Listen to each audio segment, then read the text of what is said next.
Airbnb, some interesting things are going on. So Airbnb, you know very well, is awesome company, one of the sort of most successful startups of the last decade or so, and was about to go public this year and was preparing for it. And now with coronavirus, travel has stopped. Hospitality, hotels, casinos, they're all taking a total beating. And Airbnb, of course, is going to get caught up in the crossfire as well. And so a couple interesting things here. So Airbnb financially, their revenue must have dropped by 50, 60, 70, 80% essentially overnight and with an indefinite time span. We don't know how long this is going to last. The second thing is Airbnb not only does it have a huge staff on payroll and now revenue drops, but all the hosts were essentially small entrepreneurs. So some people did a traditional thing. They just rented out an extra bedroom in their house. But a lot of people, once they got a taste of that money, they started buying places, renting out places, and subleasing it and basically putting it on Airbnb. And so all those people now, there's this thing that was a moneymaker for a couple of years has gone to zero. And so I think there's something very interesting that's going to happen where what happens to all these hosts who got places just to Airbnb them, and now the Airbnb income has sort of totally dried up. Are they going to default on their mortgages? Are they going to default on their rent payments if they're subleasing? Or are they going to turn into just normal rentals? Like, I don't know what's going to happen. But what do you think about all this? So you already know what's going on in Zillow. You're the one who told me, right?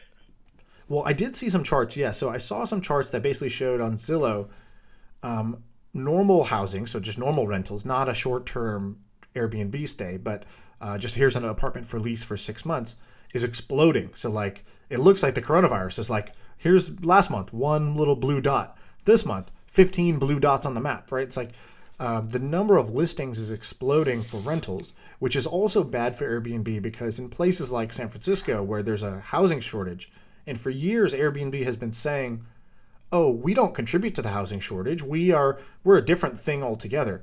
Well, now it's actually kind of a, whether it's truly the proof or not, I don't know, but it certainly does look like if you're somebody who was anti-Airbnb, you have a lot of evidence and a lot of ammunition now to say, hey, look, when we turned Airbnb off, look at how much more housing supply came on the market. Look how that lowers rents for everybody here. Well, you know what Airbnb is doing now, though, is long-term rentals.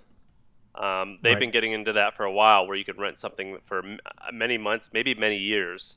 Right. And that part is growing still. Or it's growing a lot right now. Right. And so I'm curious whether people in cities who are anti-Airbnb are going to take this and run with it. And yes, the answer is yes. Very sensitive to legislation, right? They changed some rules here in San Francisco where it's like you can only do 90 days out of the year, and you have to live in the place, you have to prove that, blah blah blah. And that it eliminated like 30 or 40% of the listings overnight when that legislation happened a year or two ago. And so, now I wonder if it's going to get worse. Sonder, you know Sonder? I'm Googling them right now. You know them? No. Oh, that's the it's the hotel, or explain Sonder. It's basically if you are traveling for work and you want to go stay somewhere, you'll stay at a Sonder often. Let's see. I'll go to Sonder.com. It's also if you want to stay somewhere for like 3 months. Like let's say you're going somewhere for 3 months and you want to, and you have to make a lot of money in order to do this. It's high end shit. Like in San Francisco, it's like $5 or $6 grand a month. Right. Need a place to stay or work? We know it's time. Here, the best parts of home and hotel. So it's like an apartment that you can rent for 2 months. Right. So the corporate housing, but done well. Yes, but they just laid off 20% of their company. It looks like. Oh wow. Yeah. Today. Yeah, breaking news. So I think this is going to be very interesting how these different companies get affected. I'm rooting for Airbnb. I think it's a great product. I think it's a great company. I hope that they have, a war chest of cash that lets them endure this time. But, we'll see. I'm keeping an eye on this. If you could invest a little bit, which you can go and buy secondary shares. If you can invest money at Airbnb's previous valuation, I think they raised money at a $30 billion valuation. Would you invest in that right now?